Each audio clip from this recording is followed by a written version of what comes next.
1565 में क्या हुआ था, तालीकोटा के बैटल के साथ ये पूरी तरह से डिस्ट्रॉय हो गया था, खत्म हो गया था। लेकिन खत्म होने के बाद कुछ ना कुछ फिर चीजें जो है वो दोबारा से री एग्जीक्यूट की जाएंगी। तो एग्जीबिशंस के दौरान चीजों को निकाला जाएगा। इंसान होता है या पावरफुल जो एम्परर था तो उनकी तो डेथ ही हो गई। अब जो वीक सक्सेसर आए उनकी वजह से वो इतना ज्यादा ध्यान नहीं देते थे। तो ये जो नायक होते थे ना, अभी बताऊंगी नायक कौन होते हैं, अमर नायक क्या होता है, वो सारी चीजें बताएंगे। राज प्रथम ने बनाया है, तो जिस भी राजा ने बनाया है तो उसकी ताकत का अंदाजा उस टेम्पल से ही लग जाता था कि देखो एक तो लैंड ग्रांट करी, इतनी लैंड ग्रांट करी तो उसके पास कितनी ज्यादा जमीन होगी, कितना बड़ा एरिया होगा। Hello student, welcome back to Mattis at 24/7। This is Anita Sharma, your history mentor. Student, आज के इस वीडियो में हम बात करने वाले हैं क्लास 12 की हिस्ट्री का चैप्टर 7, जिसका नाम है एन इंपीरियल कैपिटल विजयनगर। इस पूरे चैप्टर को हम इसी वीडियो के अंदर समझने वाले हैं। ये चैप्टर वाकई में बहुत ज्यादा इंटरेस्टिंग है। विजयनगर जो कि इतना ज्यादा फ्लरिश हुआ 14 से लेकर के 16 सेंचुरी के बीच में, कि इसकी ब्यूटी के मतलब इसकी ब्यूटी किससे थी, इसके टेम्पल से थी। और ये इतना ज्यादा फ्लरिश था, इतना ज्यादा ये ब्यूटीफुल बना हुआ था, दूर दूर से इसको लोग देखने के लिए आते थे। ना सिर्फ इंडियन हमारे हिस्टोरियन से या फिर आर्कियोलॉजिस्ट थे इसके प्रति अट्रैक्ट होते हैं, बल्कि बाहर के जो विदेशी आर्कियोलॉजिस्ट थे या हिस्टोरियन थे वो भी इस पर ज्यादा से ज्यादा इंफॉर्मेशन गेन करने के लिए वो भी इस काम में जुट पड़ते हैं। तो क्यों था ये इतना इंटरेस्टिंग, क्या बातें थी ऐसी, क्या चीज थी इसमें ऐसी इंटरेस्टिंग या ब्यूटीफुल, जिसके बारे में हमने विजयनगर के बारे में इतना कुछ सुन रखा है। तो इसी सब बातों को जानते हुए हम क्या करेंगे, इस चैप्टर की शुरुआत करते हैं, an imperial capital Vijayanagara, right. और स्टार्टिंग में क्या देखेंगे, इंट्रोडक्शन पार्ट में देखेंगे कि ये जो विजयनगर है बच्चे, ठीक है, ये जो आप देख रहे हो ना ब्यूटीफुल सी सिटी देख रहे हो, ये क्या है, ये पूरा आपका विजयनगर है ना। और ये विजयनगर कहाँ पर, ये जो साउथ साइड में कर्नाटका हो गया, तमिलनाडु हो गया, केरला हो गया, मतलब इस साइड में पूरा का पूरा ये विजयनगर साम्राज्य या विजयनगर जो कैपिटल थी या एम्पायर था वो पूरा का पूरा स्टैब्लिश था। तो बेसिकली इस विजयनगर का जो स्टैब्लिशमेंट है, या मैं ये कहूं कि वो कब फ्लरिश होती है ज्यादा, 14 टू 16 सेंचुरी के बीच में ये इतना फ्लरिश होता है कि 14 टू 16 सेंचुरी के, ठीक है, इस सेंचुरी के बीच में है 14 टू 16, तो इतना ज्यादा फ्लरिश होता है। लेकिन क्या रीजन रहा इसके पीछे फ्लरिश होने का, वो सारी चीजें हम देखेंगे। विजयनगर, सबसे पहले हम विजयनगर के मीनिंग को जानते हैं। विजय प्लस नगर, जैसे आप हिंदी में भी इसका अगर संधि विच्छेद करें, विजय प्लस नगर यानी कि विजय का नगर, तो अगर इसको इंग्लिश में हम इसकी मीनिंग लेकर चले तो city of victory, right. So was the home of the both city and empire. तो ये एक सिटी भी थी, ठीक है, और इसको एम्पायर भी कहा जाता है, विजयनगर एम्पायर भी कहा जाता है, और विजयनगर को एक कैपिटल, एक सिटी भी कहा जाता है, राइट। और it streams from the river Krishna in the north and extreme south in the peninsula. तो हम बात करेंगे किसकी, ये कहां से कहां तक रहता है। देखो अभी हम क्या करें, इसका इंट्रोडक्शन पार्ट ही पढ़ रहे हैं। तो अगर हम बात करें किसकी, कि अगर ये साउथ में फ्लरिश था, ठीक है, ये जो पूरा एरिया है ये किसका था, ये सारा का सारा विजयनगर यहाँ पर फैला हुआ था। तो अगर हम यहाँ की बात करें कि इसके यहाँ पर नॉर्थ साइड में, तो नॉर्थ साइड में क्या था, देखो यहाँ पर बताया हुआ ना कि रिवर कृष्णा इन द नदर साइड में। तो ये जो विजयनगर है इसके नॉर्थ साइड में, यानी कि आप ये समझिए कि ये विजयनगर है, इसके नदर साइड में यहाँ पर कृष्णा रिवर फ्लो करती थी, ठीक है, यहाँ पर कृष्णा रिवर फ्लो करती थी। और इसके सदर्न साइड में यहाँ पर तुंगभद्रा, ठीक है, यहाँ पर तुंगभद्रा, राइट। तो मैं यहाँ पर लिख देती हूँ तुंगभद्रा रिवर फ्लो किया करती थी। तो बेसिकली अगर हम मानकर चलें कि ये तुंगभद्रा रिवर के पास में ही ये विजयनगर लोकेटेड था, और वहीं से ही सारे जो भी वाटर एक्टिविटीज होती थी, वाटर का सप्लाई होना होता है इरिगेशन के लिए, जो कैनल्स वगैरह है वो सारी इसी से बनकर चलती है, वो हम आगे बात करेंगे, ठीक है। तो आपको 2 पॉइंट क्या याद करने, आपको इसमें से 2 पॉइंट जो माइंड में रखने हैं वो क्या हो जाएगा कि विजयनगर के नदर साइड में, मैंने क्या कहा, विजयनगर के नदर साइड में कृष्णा रिवर फ्लो करती थी, और इसके सदर्न साइड में तुंगभद्रा, ठीक है, तुंगभद्रा रिवर फ्लो करती थी, ठीक है, तुंगभद्रा, राइट, रिवर, याद रहेगा। 1565 द सिटी वाज सेट। तो अभी हम क्या करें, ये मत समझिएगा कि मैंने एक ही चैप्टर में जो है वो एक ही स्लाइड में पूरा चैप्टर खत्म कर दिया। सुनो, अभी हम इसका इंट्रोडक्शन पार्ट पढ़ रहे हैं। 1565 में क्या हुआ था, 1565 में बैटल ऑफ तालीकोटा हुआ था, ठीक है, बैटल ऑफ तालीकोटा, कोटा, ठीक है। इस तालीकोटा के बैटल के साथ ही विजयनगर का एंड हो जाता है, राइट। एंड सब्सिक्वेंटली डिजर्टेड, और पूरी तरीके से ये खत्म हो जाता है। ऑल्दो फेल इनटू द राइन, हालांकि जब भी बिल्कुल खत्म हो गया, डिस्ट्रॉय हो गया, तो कहीं ना कहीं इसके कुछ ना कुछ प्रूफ तो मिट्टी में भी दबे हुए मिलेंगे ना। तो हमारे आर्कियोलॉजिस्ट ने जो इसको एक्सकवेट किया तो कुछ इनको प्रूफ मिलते हैं, राइट। और ये एक्सिबिशन का काम कब किया गया? 17 to 18 सेंचुरी में, ठीक है। It lived on the memories of the people living in the Krishna and Tungabhadra Doab. मैंने कहा था ना, लोग क्या करेंगे, जब ये मैंने अभी बताया कि आपको ये पूरा का पूरा विजयनगर है मान लीजिए, और यहाँ पर जो है वो कृष्णा रिवर फ्लो करती है, और इसके सदर्न साइड में जो है वो तुंगभद्रा रिवर फ्लो करती है। इसके जो बीच का एरिया है, यहाँ पर पूरा का पूरा क्या बना हुआ था? ये पूरा विजयनगर जो है वो स्टैब्लिश था, ठीक है। ये विजयनगर जो है वो पूरा स्टैब्लिश था।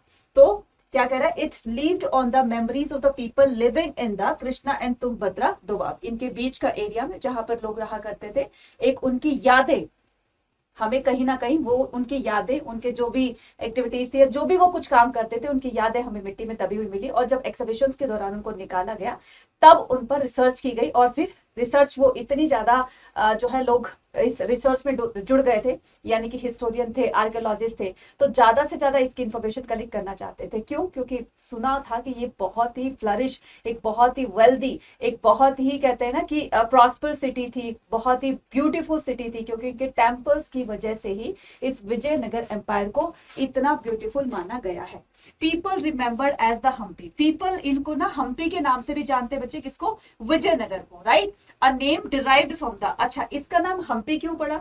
क्योंकि जिस टाइम में विजयनगर था ना, तो उस टाइम में उनके एक लोकल गॉडेस हुआ करती थी जिसका नाम था पंपा देवी। उन पंपा देवी के नाम से ही इनका नाम क्या पड़ा? इसका नाम पड़ा हम्पी। तो पंपा देवी के नाम से इनका जो नाम पड़ा हम्पी पड़ा, जो कि इसकी कैपिटल मानी जाएगी, ठीक है। मदर गॉडेस, जो ये गॉडेस थी, मदर गॉडेस थी, उनका नाम क्या था? पंपा देवी। और पंपा देवी के नाम से ही हम्पी क्या किया जाता है? इनका नाम रख दिया जाता है।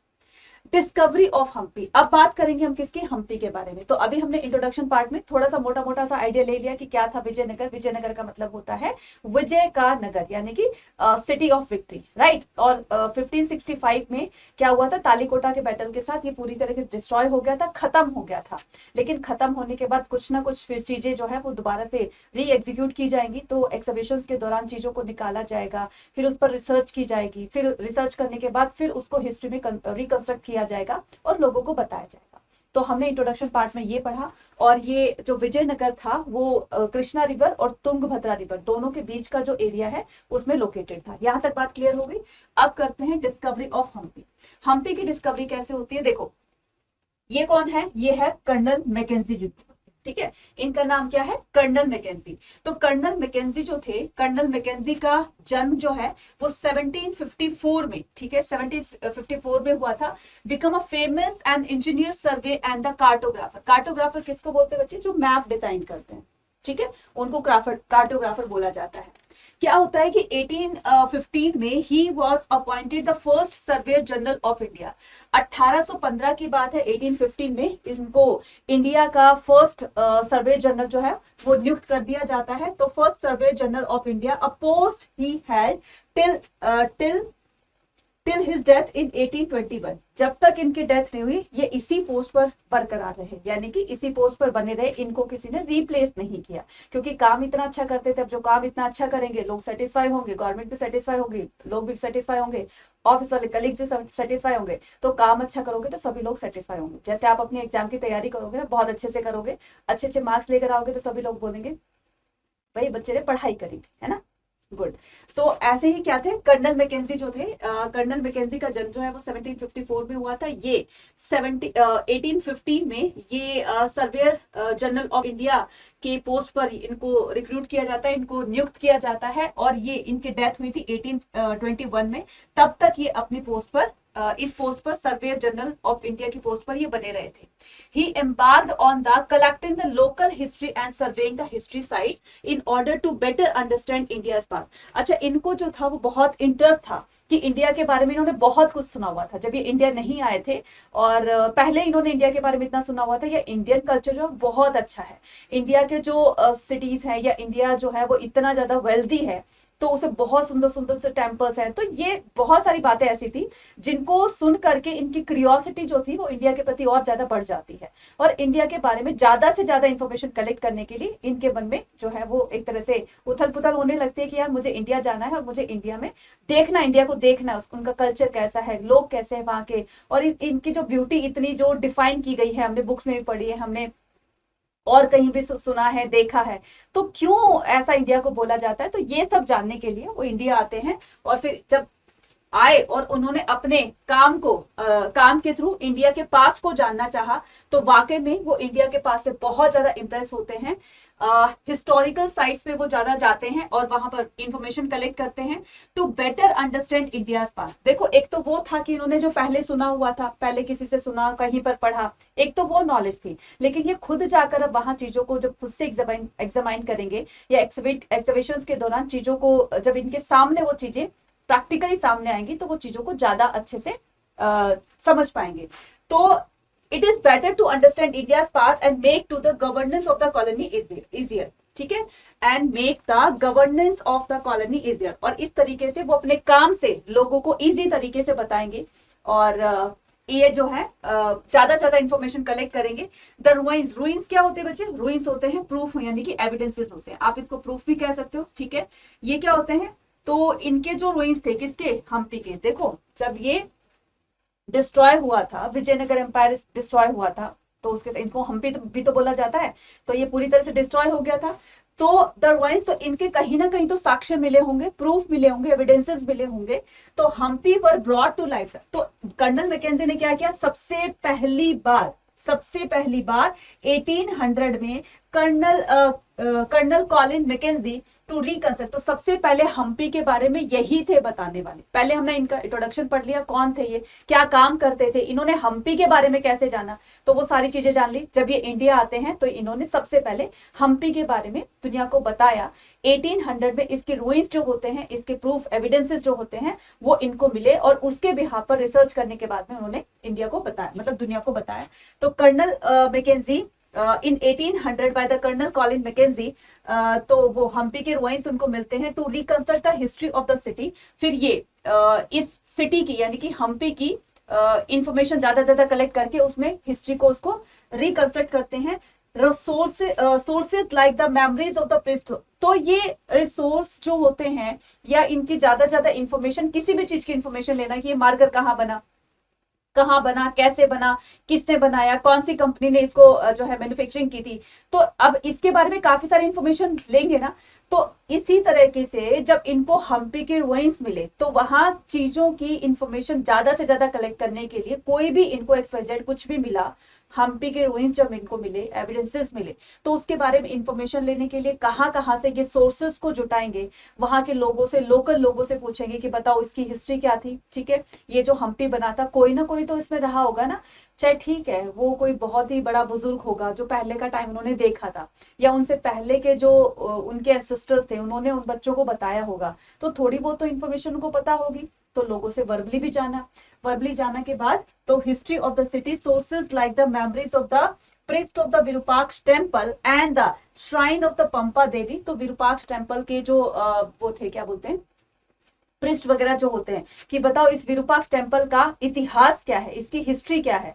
तो जो उसको पता होगी वो बता देगा, क्योंकि उनके एंसेस्टर्स ने या जो उनसे पहले के प्रिस्ट हुए थे, कुछ ना कुछ तो उनको बताया होगा कि भाई ये जो विरूपाक्ष टेम्पल है पहले ऐसे इसको बनाया गया था, तो भगवान शिव ने जो है वो किसी राजा को दर्शन दिए थे, फिर उसके बिहाफ पर ही इसको कंस्ट्रक्ट किया गया, तो कुछ ना कुछ तो इसकी हिस्ट्री रही होगी। तो इस हिस्ट्री को जान करके उन्होंने इसमें, हमारी हिस्ट्री में इसको रिकंस्ट्रक्ट किया।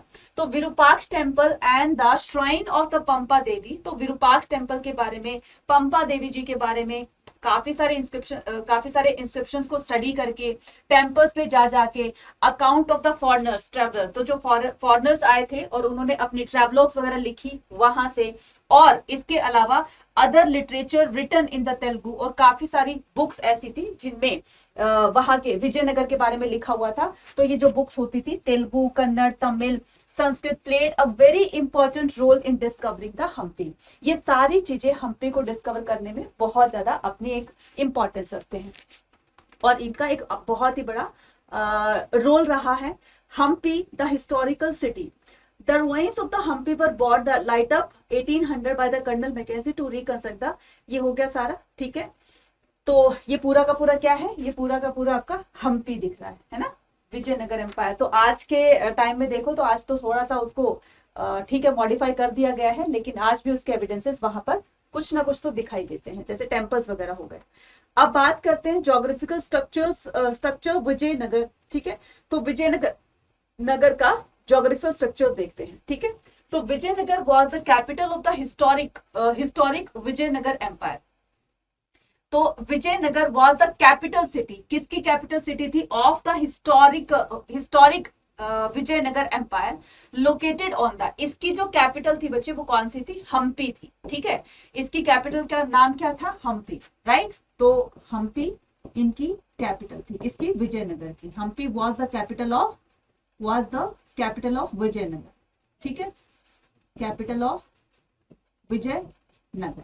अब ये विजयनगर कहां से कहां तक फैला हुआ था, या फिर आपको मैप के क्वेश्चंस में भी अगर पूछा जाए कि कहां से कहां तक लोकेटेड था, इसका ज्योग्राफिकल फीचर्स आपको कैसा बनाना है, ये देखो बताना है। तो ये यहां से आप ये जो भी पर्पल कलर का ये देख रहे हैं ना, तो ये पूरा का पूरा क्या है, ये है विजयनगर, ठीक है, ये क्या है, विजयनगर।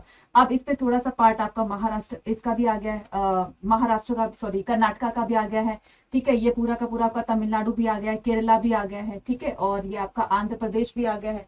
तो अब आप देखोगे ना कि ये जो पार्ट है ये पूरा का पूरा क्या है, ये है विजयनगर। ये क्या है बच्चे, विजयनगर।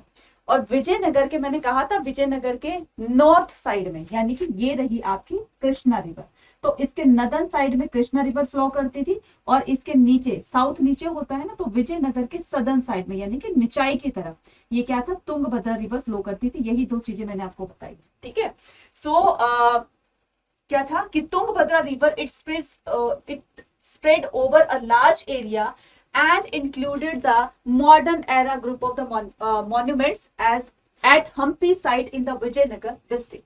तो विजयनगर डिस्ट्रिक्ट में हम देखेंगे हम्पी के बारे में काफी सारी चीजें आज भी वहां पर जाकर मिलती हुई हैं, ठीक है। The Bellary district and the other in the around these district in the Karnataka India. तो ये सारी चीजें ज्यादातर हमें कर्नाटका में मिलती हैं, जिससे पता चलता है कि पहले, बहुत पहले के टाइम में यहाँ पर विजयनगर एम्पायर हुआ करता था। तो ये पूरा का पूरा ज्योग्राफिकल फीचर्स है उसका, ठीक है। तो अगर हम बात करें किसकी, विजयनगर की, तो आप ये देख रहे हो ना, ये क्या है, ये पूरा का पूरा विजयनगर है। और इस विजयनगर के आसपास में काफी सारे स्टेट थे जो कि उसके कंटेम्प्रेरी थे, ठीक है, जो कि कंटेम्प्रेरी उनके राजा भी थे। तो विजयनगर में अगर मान लो 4 डायनेस्टी से रूल किया है ना, तो सलुआ, संगम, सुलुआ, तुलुआ और अराविदु। ऐसे ही जो बाकी की नेबर कंट्रीज थी, नेबर के स्टेट थे, तो उनमें भी कोई ना कोई रूलर रूल किया करते थे। अब वो नेबरिंग स्टेट कौन कौन से थे, विजयनगर के। फॉर एग्जाम्पल आपका यहाँ पर दिया हुआ है, जैसे गोलकुंडा था, हैदराबाद, विजयनगर, मैसूर, वारंगल, बीजापुर, बहामनी, दौलताबाद, ठीक है। ये राजपूत जो है आपका गुजरात साइड में, और राजस्थान के टच में ये आपका राजपूत है। मतलब ये इनके कंटेम्प्रेरी बताए गए हैं। हमें बेसिकली क्या करना है कि ये विजयनगर है, विजयनगर के साइड में ना बीजापुर, गोलकुंडा, अहमदनगर, जिससे बाद में फिर वो तालीकोटा का बैटल होगा। तो ये हम ज्योग्राफिकल फीचर्स इसलिए पढ़ रहे हैं क्योंकि उनके आसपास के जो राजा होंगे वो विजयनगर पर अटैक करके उसको एक्वायर करना चाहेंगे। क्यों, क्योंकि विजयनगर एम्पायर जो था वो वाकई में बहुत ज्यादा वेल्दी था, पैसा बहुत था, ठीक है, और बहुत ही ब्यूटीफुल सिटी बनी हुई थी। तो आसपास के राजा उसको एक्वायर करना चाहते थे, ठीक है। नेक्स्ट हम करेंगे, नेक्स्ट क्या करते हैं कि किंग्स एंड ट्रेडर्स। तो उसमें बात करते हैं किंग्स एंड ट्रेडर्स की, कौन कौन से किंग्स हुए, ठीक है। और इसके अलावा ट्रेडर्स की बात करेंगे कि ट्रेडर्स किस तरह की ट्रेडिंग किया करते थे। As warfare during these time depend on the effective cavalry and the important horses of the Arabia and Central Asia। तो देखो हम क्या करेंगे यहाँ पर, किंग्स अभी बात करेंगे हम कि जो है वो 4 जो डायनेस्टीज थी जिस पर जो है विजयनगर पर जिन्होंने रूल किया। तो Kings and traders warfare during these time depend on the effective cavalry and important the horse from the Arabian and the Central Asia was very important rival। अच्छा, अब आप मुझे ये बताओ कि किसी भी कंट्री को प्रोटेक्ट करने में आर्मी का हाथ होता है कि नहीं होता? बिल्कुल होता है। आर्मी जितनी ज्यादा स्ट्रांग होगी उतना ही जो है एक स्ट्रांग तरीके से उस पर्टिकुलर कंट्री को या स्टेट को प्रोटेक्ट किया जाएगा, आर्मी के द्वारा। और आर्मी कब स्ट्रांग होगी? जब उनका राजा स्ट्रांग होगा। जब राजा अपनी आर्मी पर ध्यान देगा तब जाकर के वो कंट्री जो है वो प्रोटेक्ट भी रहेगी, और इस तरह से वो आर्मी को अपना स्ट्रांग भी करेगा कि दूसरे राजा है 10 बार अटैक करने मतलब उस पर अटैक करने से पहले 10 बार 100 बार सोचे कि भाई अगर हमने इस पर अटैक किया तो हम बुरी तरह से हार जाएंगे, क्योंकि इनकी आर्मी काफी ज्यादा स्ट्रांग है। और आर्मी में इंपॉर्टेंट रोल प्ले कौन करता है? आर्मी में इंपॉर्टेंट रोल प्ले करते हैं हॉर्सेस, एलिफेंट्स, जो कैवलरीज होते हैं, मतलब पैदल जो सैनिक होते हैं वो। तो उनको ट्रेनिंग देना कि किस तरह से तुम्हें अगर लड़ाई पर जाना है तो तुम किस तरह से दुश्मन का वार जो है फेस करोगे, राइट? अगर दुश्मन सामने से तुम पर अटैक कर रहा है तो किस तरह से, तो उनको ट्रेनिंग देनी होती थी। तो इनमें जो सबसे इंपॉर्टेंट चीज है ना वो क्या होगी? वो होगी आपकी हॉर्सेस। ठीक है, ये हॉर्सेस जो होंगे, विजयनगर एम्पायर में ना हॉर्सेस पर बहुत ज्यादा ध्यान दिया जाता था कि जितने अच्छे किस्म के घोड़े होंगे, हॉर्सेस होंगे, आर्मी उतनी ही ज्यादा स्ट्रांग होगी। क्यों माना जाता था? क्योंकि हॉर्स ऐसा होता है, एक ऐसा एनिमल होता है जो कि बहुत क्विकली रन करता है ना, सबसे तेज रन करता है, मतलब आर्मी की बात कर रही हूँ। ठीक है, दूसरे उसे मत जाना वाइल्ड एनिमल पर। ठीक है, तो डिपेंड ऑन द, तो वॉरफेयर ड्यूरिंग दिस टाइम, तो वॉरफेयर का मतलब होता है कि इस टाइम में एक राजा दूसरे राजा पर अटैक करता रहता था, तो अपनी आर्मी को बहुत ज्यादा स्ट्रांग करना था। सो ड्यूरिंग दिस टाइम, किस टाइम की बात कर रहे हैं? ये 14 टू 15 सेंचुरी की 16 सेंचुरी की बात कर रहे हैं। Depend upon the effective cavalry, तो सबसे पहले उनकी आर्मी स्ट्रांग होनी चाहिए। कैवलरी को किसको बोलते हैं? घुड़सवारों को बोलते हैं। कैवलरी किसको बोलते हैं? घुड़सवारों को होते हैं कि जितने अच्छे घुड़सवार होंगे हमारी आर्मी उतनी ज्यादा स्ट्रांग होगी कि वो दुश्मन पर एकदम से अटैक करती है और वो जीत हासिल करके आती है। The important of the horses from the, अब ये इंपोर्ट क्या होता है? इंपोर्ट का मतलब होता है कि विजयनगर में हॉर्सेस को इंपोर्ट करवाया जाता था। ठीक है, ये है विजयनगर, राइट? ये क्या है? ये है विजयनगर। विजयनगर में हॉर्सेस कहां से आते थे? ठीक है, विजयनगर में हॉर्सेस कहां से आते थे? तो ये आते थे अरेबिया से। And the central Asia was very important for the rival kingdom, right? This trade was initially control by the Arab. अब ये क्या करते थे? अरब के जो व्यापारी होते थे, क्योंकि आपने भी सुना होगा कहीं ना कहीं, अरेबियन जो कंट्रीज होती हैं, मतलब अरब में बहुत ही अच्छी किस्म के हॉर्सेस पाए जाते हैं, बहुत अच्छी नस्ल के हॉर्सेस पाए जाते हैं, अच्छे लंबे, अपना हेल्दी लंबे तगड़े होते हैं। ठीक है, और एकदम जो है वो बहुत ही देखने में भी अच्छे लगते हैं, और उनकी जो स्पीड होती है कंपैरेटिव टू इंडियन हॉर्सेस के वो ज्यादा होती है। तो ज्यादा से ज्यादा अच्छे से अच्छे जो है वो घोड़े मंगवाए जाएंगे कहां से? अरब से। और इन पर जो ये ट्रेड पर मोनोपोली होती थी ना, एक तरीके से आप ये लगा लीजिए कि अरब ट्रेडर्स ही जो है वो आसपास के, न सिर्फ विजयनगर में बल्कि आसपास के इलाकों में या स्टेट में हॉर्सेस को सप्लाई किया करते थे। इंपोर्ट मतलब डिमांड होगी, जैसे विजयनगर की डिमांड थी कि हमें अच्छे किस्म के घोड़े चाहिए, तो वो अरेबियन ट्रेडर्स जो होते थे वो इंपोर्ट करवाते थे, मतलब कि विजयनगर में वो हॉर्सेस इंपोर्ट होते थे। बाकी के अदर भी स्टेट होते थे, उनके भी राजा बोलते थे कि हमारे लिए भी हॉर्सेस लेकर आओ, तो इस तरीके से उनकी डीलिंग हुआ करती, ट्रेड हुआ करते थे। So this trade was initially control by the, तो इस तरह का जो ट्रेड होता था पहले, इस पर अरबों का, अरब जो ट्रेडर्स होते थे उनका उनकी मोनोपोली होती थी, कंट्रोल होता था पूरा का पूरा। Local communities of the merchants known as the Kudirai Chettis. अभी लोकल कम्युनिटीज, कुदरई चेतीस क्या होता है? जैसे मान लो कोई अरब का ट्रेडर है, ठीक है, ये अरेबियन ट्रेडर है इधर। अब अरेबियन ट्रेडर ने क्या किया? किसी जो है वो विजयनगर के किसी भी राजा के एजेंट को ये अपने सारे हॉर्सेस यहाँ पर इनको दे दिए। तो ये क्या है? ये ट्रेडर है। कौन ट्रेडर है? ये विजयनगर के ट्रेडर्स है, ये विजयनगर के ट्रेडर्स है।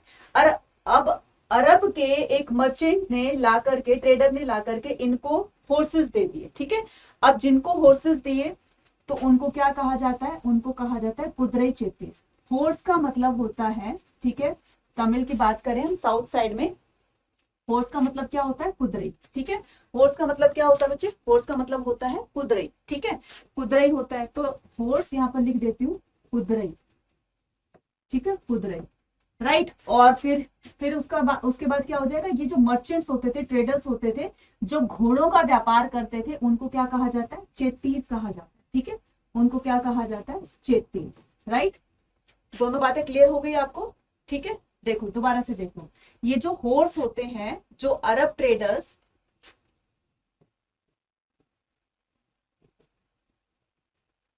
कुदरई चेतीस, ठीक है, तो ये जो अरब ट्रेडर्स होते थे ये क्या करते थे? विजयनगर के लोकल जो मर्चेंट होते थे उनको अपने हॉर्सेस देते थे। इन मर्चेंट को क्या कहा जाता था? इन मर्चेंट्स को कहा जाता था चेत्तीस। ठीक है, इन मर्चेंट्स को क्या कहा जाता था? इनको चेत्तीस कहा जाता था। और फिर ये हॉर्सेस होते थे, हॉर्स को क्या कहा जाता है? कुदरे। तो कुदरे चेत्तीस कहते हैं कि जो घोड़ों का व्यापार करते थे, लोकली जो लोग होते थे वो घोड़ों का जो व्यापार करते थे अरब ट्रेडर से, उनको कुदरे चेत्तीस कहा जाता है। राइट। उसके बाद horses merchants also participate in these exchange। तो इसके बदले में वो अपनी तरफ से, जैसे इन्होंने क्या किया, अरब ट्रेडर से इनको horses दे दिए, तो अरब ट्रेडर को जो भी चाहिए था विजयनगर से वो उनको बदले में वो दे दिया करते थे। तो इस तरह से इनकी डीलिंग हुआ करती थी, ट्रेड हुआ करता था। From the 1498 other actors appeared on the scene, this was the Portuguese. अब ये तो चलो बात थी 1498 से पहले की बात थी। 1498 में क्या होता है, जल्दी से बताओ मुझे। 1498 में बहुत बड़ी डिस्कवरी हुई थी, और वो डिस्कवरी किसकी हुई थी? इंडिया की। किसकी हुई थी? इंडिया की। तो इंडिया की डिस्कवरी 1948 में एक पोर्तुगीज ने इसको डिस्कवर किया था। ठीक है, ये आपको पता ही है, वास्को द गामा। किसने किया था बच्चे? Vasco the gamma. Right, Vasco the gamma. तो इन्होंने क्या किया था? इंडिया को डिस्कवर किया था। तो इंडिया को डिस्कवर किया गया 1498 में। तब एक तरीके से पोर्तुगीज, अरब की जगह ये पोर्तुगीज क्या करेंगे? अब इस तरह की ट्रेडिंग करेंगे। Who arrived on the west coast of the subcontinent and attempt the established trading and the military station. जो कि क्या करेंगे? इस तरह का ट्रेड करेंगे और एक तरह से उनकी मिलिट्री स्टेशन वहां पर बनाए जाएंगे, ताकि उनकी मिलिट्री जो है और ज्यादा स्ट्रॉन्ग हो सके। अब बात करते हैं the apogee and the decline of the empire. Vijayanagara was ruled by the. अब हम विजयनगर के डिक्लाइन के बारे में पढ़ेंगे, किस तरह से वो फ्लरिश होता है, फ्लरिश होने के बाद किस तरह से वो डिक्लाइन होता है। तो ये सारी चीजें हम, ये जो अप डाउन आते रहते हैं, इनके बारे में बात करेंगे। विजयनगर वॉज रूल्ड, तो विजयनगर को काफी सारी डायनेस्टीज ने, मतलब बेसिकली मानकर चलूं तो 4 डायनेस्टीज ने रूल किया। तो जो फर्स्ट डायनेस्टी थी वो कौन सी थी? संगम डायनेस्टी थी। फर्स्ट डायनेस्टी कौन सी थी? Sangama dynasty, Saluva dynasty and Tuluva dynasty. Aravidu तक आते आते वो चीजें सारी खत्म हो जाएंगी। यहां से हर बार क्वेश्चन आता है, और मैं आपको एक ट्रिक बता रही हूँ। ट्रिक आपको कैसे याद करनी है? SSTA। ठीक है, आपको क्या याद करनी है? SSTA। तो पहली सबसे फर्स्ट जो डायनेस्टी थी उसका नाम था संगम डायनेस्टी। उसका नाम क्या था? संगम डायनेस्टी। तो संगम डायनेस्टी बताते हैं ना कि 1333, ठीक है, 1333 में क्या करते हैं? विजयनगर एम्पायर को हरिहर और बुक्का, ठीक है, 1336, ठीक है, हरिहर और बुक्का इनको स्टैब्लिश करते हैं। ठीक है, उसके बाद सेकंड डायनेस्टी क्या है? संगम डायनेस्टी, सुलवा डायनेस्टी। ठीक है, सुलवा डायनेस्टी। तो सुलवा डायनेस्टी सेकंड नंबर की डायनेस्टी कहलाती है। ठीक है, और अगर ये संगम डायनेस्टी इसको स्टैब्लिश करती है, यानी कि इस विजयनगर एम्पायर को बनाती है, या सबसे पहले डायनेस्टी जो रूल करने वाली थी वो संगम डायनेस्टी थी। इनके टाइम पे तो ये विजयनगर बना। इनको फ्लरिश करने का काम या इसको एक्सटेंड करने का काम, लैंड एक्सटेंड करने का काम किसने किया? सुलवा डायनेस्टी ने। अब जो मेन इंपॉर्टेंट जो डायनेस्टी है वो कौन सी है? तुलवा डायनेस्टी। कौन सी है बच्चे? तुलवा डायनेस्टी, जिसमें हम किंग या फिर राय किसके बारे में पढ़ेंगे? कृष्णदेव राय के बारे में। ठीक है, किसके बारे में पढ़ेंगे? कृष्ण देवा राय। ठीक है, तो ये जो राजा थे, ये जो किंग थे, ये सबसे पावरफुल, विजयनगर पर जितनी भी डायनेस्टी से रूल किया तो उनमें से सबसे पावरफुल किंग कौन थे? विजयनगर के कृष्णदेव राय थे। ठीक है, तो कृष्णदेव राय आपने सुना होगा ना कि तेनाली रामा जो है उनकी कहानियां, या फिर आपने बहुत सारी उनके किस्से सुने होंगे। तो ये उन्हीं का ही कर्टियर था कृष्णदेव राय का, जो कि आपने भी देखा होगा, जैसे अकबर बीरबल की जोड़ी होती है, ऐसे ही कृष्णदेव राय और तेनाली रामा की जोड़ी होती है। तो फेमस थी वो, वर्ल्ड फेमस है। और उसके बाद 4th नंबर पर आती है अराविदु डायनेस्टी। ठीक है, कौन सी नंबर आती है? 4th नंबर पर। लास्ट जो थी वो थी अराविदु डायनेस्टी। तो आपको याद रखना है SSTA। तो अराविदु डायनेस्टी में आते आते क्या होता है? 1565 में ये क्या होता है? तालीकोटा का बैटल होता है। ठीक है, तालीकोटा बैटल होता है।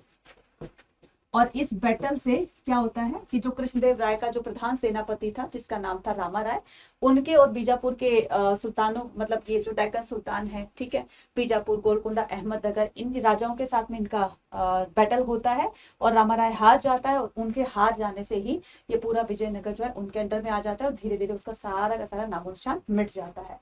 इस तरीके से जो है वो हम पूरी की पूरी चारों डायनेस्टी के बारे में इसमें पढ़ने वाले हैं। संगम, सुलुवा, तुलवा, कृष्णदेव राय बिलोंग टू द तुलवा डायनेस्टी।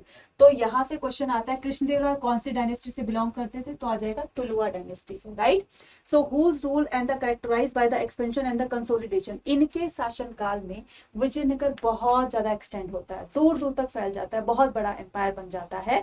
साथ साथ में ये बहुत प्रोस्पेरियस भी हुआ और फ्लरिश भी हुआ, ठीक है। इनके शासन काल में प्रजा जो है बहुत सुख शांति से रहती थी, बहुत ही खुशी खुशी रहती थी, राइट। अब करते हैं during the Krishnadevaraya Vijayanagara flourish under the condition the unparalleled peace and the prosperity, ठीक है। अनपैरेलल्ड पीस मतलब उनकी शांति का, उनकी खुशी का कोई ठिकाना ही नहीं था, सब लोग बड़ी आराम से रहा करते थे। कृष्णदेव राय ने अपने शासन काल में कुछ बहुत अच्छे अच्छे टेम्पल्स भी बनाए, गोपुरम्स बनाए। गोपुरम किसको कहते हैं बच्चे, टेम्पल के एंट्रेंस गेट को कहा जाता है गोपुरम, ठीक है। तो ये इतने सुंदर होते थे, इतने बड़े होते थे, इतने विशाल होते थे कि दूर से ही अगर कोई बाहर से भी आउटसाइडर आ रहा है तो उस गोपुरम को देख करके अंदाजा लगा लेता था कि हाँ भाई ये गोपुरम है, यहाँ पर जो है वो बहुत ही खूबसूरत सा टेम्पल रहा होगा। तो कृष्णदेव राय ने अपने रीजन में बहुत सुंदर सुंदर से टेम्पल्स बनाए, गोपुरम्स बनाए, ठीक है। इसको हम कहते हैं एंट्रेंस गेट, ठीक है। क्या करते हैं, एंट्रेंस गेट करते हैं, ठीक है, entrance. And suburban the township and the Nagalapuram. और उन्होंने अपनी मदर के नाम से एक वहां पर शहर, एक सिटी, नगर भी बसाया जिसका नाम था नगलापुरम। अब बात करते हैं आगे की। So this was the empire when the land between the Tungabhadra and Krishna river. तो इस टाइम की बात कर रहे हैं कि this time was when the land between, जब हम बात करते हैं तुंगभद्रा और कौन से रिवर की, कृष्णा रिवर की। तो तुंगभद्रा इनके यहाँ पर फ्लो करती थी, कृष्णा रिवर यहाँ फ्लो करती थी, ठीक है, और तुंगभद्रा यहाँ पर रिवर फ्लो करती थी, ठीक है, इधर की साइड में फ्लो करती थी, ठीक है। अब इसमें हम देखेंगे कि इनके जो बीच का एरिया है, ठीक है, इनके जो बीच का एरिया है उसको क्या कहा जाएगा, रायचूर दोआब कहा जाएगा। ये जो कृष्णा रिवर है, ठीक है, यहाँ से ये लगा लो, ये कृष्णा रिवर है और ये आपकी क्या है, तुंगभद्रा रिवर। इसके जो बीच का एरिया है वो क्या है, पूरा पूरा रायचूर दोआब है, ठीक है। तो वो रायचूर दोआब में क्या था ऐसा जिससे कि ना सिर्फ कृष्णदेव राय बल्कि आसपास के जो राजा लोग भी थे वो इसको एक्वायर करना चाहते थे। देखो, एक तो रिवर, दोनों रिवर के बीच में ये बसा हुआ है, ठीक है, यानी कि एक तरफ क्या है, कृष्णा रिवर है, दूसरी तरफ क्या है, तुंगभद्रा रिवर है। अब इसके बीच का जो एरिया होगा, ठीक है, इसके बीच का जो एरिया होगा वो बहुत ज्यादा फर्टाइल होगा, क्योंकि जो रिवर वाटर होता है वो अपने साथ काफी जो है वो मिनरल्स लेकर आती है, ठीक है। क्या लेकर आती है, मिनरल्स लेकर आती है। मिनरल्स क्या होते हैं, जैसे कंकड़, मिट्टी, पत्थर जो है वो बहुत ही उपजाऊ होते हैं, मतलब उनमें काफी ज्यादा मिनरल होता है जो कि किसी भी फसल को ग्रो करने में बहुत इंपॉर्टेंट रोल प्ले करते हैं।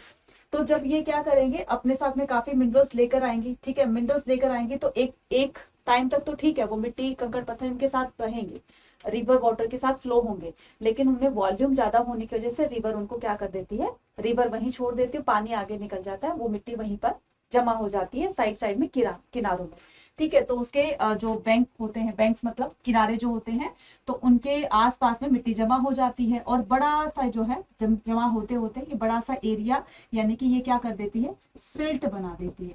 अब ये जो एरिया होगा ना जहां पर वो मिट्टी डिपॉजिट होगी, राइट, तो वो जो मिट्टी होगी, सॉइल होगी, वो बहुत ज्यादा फर्टाइल होगी और इस पर जो भी कुछ ग्रो करते हैं, कल्टीवेशन करते हैं, तो उसकी प्रोडक्शन बहुत अच्छी निकलती है। इसलिए क्या होता है, इसीलिए इस रायचूर के दोआब को वो एक्वायर करना चाहते थे। और रायचूर दोआब को एक्वायर करने वाला कौन था, सबसे पहला कृष्णदेव राय, जिन्होंने 1512 में इस रायचूर दोआब को कैप्चर किया था, ठीक है, 1512 में। यहाँ से 1 मार्क का क्वेश्चन आएगा कि Tungabhadra and the Krishna river Raichur Doab, ठीक है, was acquired 1512, the ruler of Odisha were subdued. फिर उसके बाद में 1512 के बाद में जब कृष्णदेव राय की जब डेथ हो जाती है तो उसके बाद में उसको एक्वायर कर लेते हैं कौन, ओडिशा के 1514 में were severe defeat and the inflicted on the sultan of Bijapur, फिर बीजापुर सुल्तान के पास आ जाता है 1520 में, ठीक है। आफ्टर द, अब देखो इसमें क्या होता है कि बार बार ना इस रायचूर दुआब को पाने के लिए बार बार इस पर अटैक हो रहे थे, क्योंकि ये वाकई में बहुत ही एक जो है वो इम्पॉर्टेंट आप एरिया मान सकते हो। आफ्टर हिज डेथ, किसकी डेथ के बाद, कृष्णदेव राय की डेथ के बाद। तो कृष्णदेव राय की डेथ कब होती है, 1529 में। अगर पूछा जाए कि उन्होंने कब से कब तक शासन किया, तो उनका जो टाइम है वो 1509 से लेकर के 1529 तक इनका क्या रहा है, रूलिंग पीरियड रहा है। His resources were troubled by the rebellion। तो जब उनकी डेथ के बाद उन तक तो सारी चीजें बहुत अच्छी चलती रही, लेकिन उनकी डेथ के बाद में ये जो आर्मी के जो कमांडर्स होते हैं या आर्मी में ही रिबेल स्टार्ट हो गए थे। क्यों, क्योंकि अब इनके ऊपर कोई पावरफुल जो इंसान होता है या पावरफुल जो एम्परर था, तो उनकी तो डेथ ही हो गई। अब जो वीक सक्सेसर आए उनकी वजह से वो इतना ज्यादा ध्यान नहीं देते थे। तो ये जो नायक होते थे ना, अभी बताऊंगी नायक कौन होते हैं, अमर नायक क्या होता है, वो सारी चीजें बताएंगे। तो ये जो नायक होंगे ना, ये क्या करेंगे, अपना धीरे धीरे छोटी छोटी लोगों के सपोर्ट को लेकर, छोटे छोटे ग्रुप्स को लेकर अब ये अपना अलग ग्रुप बना लेंगे। अलग ग्रुप बनाएंगे तो अलग से इनकी छोटी छोटी टेरिटरीज बन जाएंगी जो इन्होंने, राजा ने इनको दी हुई थी। तो लोगों को लेकर के वो अपनी टेरिटरीज की तरफ निकल जाएंगे। एक तरह से वो भी अब छोटे छोटे राजा बनने लगेंगे, फिर बाद में वो बड़े राजा के रूप में कन्वर्ट हो जाएंगे, राइट। अब हम बात करेंगे किसकी, ये नायक कौन होते हैं, ठीक है। नायक कौन होते हैं बच्चे, नायक जो होते हैं वो मिलिट्री के चीफ कमांडर होते हैं, ठीक है। नायक कौन होते हैं, मिलिट्री के चीफ कमांडर होते हैं। यानी कि जो मिलिट्री होती है ना बच्चे, उनके जो चीफ कमांडर होता है, मिलिट्री का चीफ हेड जो होता है, उसको नायक कहा जाता है। अमर नायक क्या होता है, अमर नायक होता है, देखना यहाँ पर, ठीक है, अमर नायक। तो अमर नायक होते हैं कि जो इनको टेरिटरीज दी जाती है, नायकों को जो टेरिटरीज दी जाती है, जो टेरिटरीज दी जाती है ना नायकों को, तो वो टेरिटरीज, यानी कि टेरिटरीज क्या होती हैं, वो एरिया होता है जो इन नायकों को दिया जाता है, उसी को क्या कहा जाता है, उसी को कहा जाता है अमर नायक, ठीक है। और ये अमर नायक सिस्टम होता है बच्चे, ये कोई पोस्ट नहीं होती है या किसी का नाम नहीं था ये अमर नायक, ये एक वो होती है मतलब टेरिटरी, एक सिस्टम होता है। सिस्टम भी वो कैसा, जैसे लैंड हो गई, ठीक है। नायक को जो मिलिट्री का कमांडर होता है, सिंपल सी भाषा में समझो, मिलिट्री का कमांडर होता है, नायक होता है, ठीक है। उस नायक को राजा की तरफ से कुछ जमीन, कुछ एरिया दे दिए जाते हैं, दान कर दिए जाते हैं कि तुम अब इस एरिया को जो है वो संभालो और इसकी रिस्पॉन्सिबिलिटी तुम्हारी है। तो उनको जो टेरिटरीज दी जाएगी, प्रोविंसेस दी जाएगी, तो उनको क्या कहा जाता है, उनको कहा जाता है अमर नायक सिस्टम, ठीक है। उनको क्या कहा जाता है, अमर नायक सिस्टम। और ये जैसे दिल्ली सल्तनत में जो वो था ना, इक्ता सिस्टम था, राइट, ये उसी से ही जो है वो इन्फ्लुएंस होंगे। उसी तरह का ये सिस्टम होगा, जैसे उनको लैंड ग्रांट कर दी जाती थी, कोई भी आर्मी में अच्छा काम कर रहा होता था तो उनको इनाम के रूप में वो इक्ता दे दी जाती थी। इक्ता क्या होता है, पीस ऑफ लैंड होता है, राइट। ऐसे ही नायकों को जो लैंड ग्रांट की जाती थी, प्रोविंसेस राजा की तरफ से दी जाती थी, उसको अमर नायक सिस्टम कहा जाता है। आई होप आपको सबको समझ में आ गया होगा, राइट। चलिए नेक्स्ट हम वन करेंगे। अच्छा, ये समझ में आ गया, ये विजयनगर है और ये पूरा का पूरा रायचूर दोआब है और ये विजयनगर की कैपिटल है जिसका नाम है हम्पी, ठीक है। चलिए नेक्स्ट आता है Vijayanagara the capital and its the environments. Vijayanagara was characterized by the distinctive features there. अब विजयनगर कैपिटल कैसे बनी और इसके आसपास में क्या क्या चीजें हो रही थी और इसके पीछे की हिस्ट्री क्या है, वो सारी चीजें हम इसमें जानने वाले हैं। तो Vijayanagara was characterized by the, Vijayanagara का सबसे बड़ा कैरेक्टरिस्टिक्स क्या था कि वो ना बड़ी बड़ी पहाड़ियां जो होती हैं उनके चारों तरफ उससे घिरा हुआ था। तो एक तो प्रोटेक्शन यहीं से हो गई, समझ रहे हो ना, ये विजयनगर है पूरा, ठीक है। विजयनगर के चारों तरफ ना पहाड़ियां होती थी, ठीक है, छोटी छोटी चट्टानें होती थी। तो Vijayanagara was located the natural basin on the Tungabhadra which flow the north eastern direction. अब इसमें हमने क्या बताया, अभी थोड़ी देर पहले हमने डिस्कस किया था कि तुंगभद्रा और कृष्णा रिवर के बीच में, अभी जो तुंगभद्रा थी ना, इसी के पास में ही ये विजयनगर लोकेटेड था। और तुंगभद्रा रिवर का वाटर जो है वो फ्लो करता था नॉर्थ ईस्टर्ली डायरेक्शन में, यानी कि नॉर्थ ईस्टर्ली, ये आपका नॉर्थ है, उसके ईस्टर्न साइड में इसका वाटर फ्लो किया करता था, किसका, तुंगभद्रा का, ठीक है, किसका, तुंगभद्रा का, राइट, नॉर्थ ईस्टर्ली डायरेक्शन। तो many arrangements were made to store the rain water. देखो तमिलनाडु साइड में आज भी वाटर की स्कार्सिटी देखी जाती है, पानी की कमी देखी जाती है। इसीलिए ना वहां के लोग जो हैं वो अपने घरों में क्या बनवाते थे, टैंक बनवाते थे। ठीक है, टैंक में वाटर स्टोर करके, चाहे वो रेन हार्वेस्टिंग होता था, बारिश का पानी इकट्ठा करके और फिर उसको यूज करते थे, टैंक बनवा लिया करते थे। जो बारिश का पानी आता था पाइप के थ्रू उस टैंक में जाता था और उसको थोड़े दिन स्टोर करने के बाद वो भी जो भी उनको वाटर एक्टिविटीज करनी होती थी, घरों में यूज करना होता था, कर लेते। ठीक है, एक तो ये काम हो गया। दूसरा ये था कि पानी की कमी को देखते हुए वहां के जो रूलर्स थे, खास करके हम बात करते हैं किसकी, संगम डायनेस्टी की। तो संगम डायनेस्टी सबसे पहले रूलर थे हरि और बुक्का।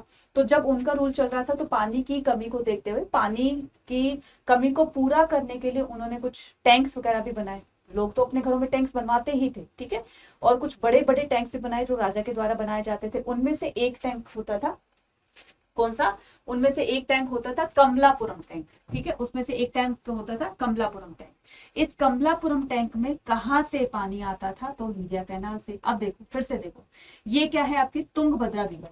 ठीक है, ये क्या है, ये तुंगभद्रा रिवर। ठीक है, तुंगभद्रा रिवर। इस तुंगभद्रा रिवर से ना क्या बनाई गई थी, कैनल बनवाई गई। कैनल का मतलब समझते हो, नहर जिसको बोलते हैं। ठीक है, नहर जिसको बोलते हैं।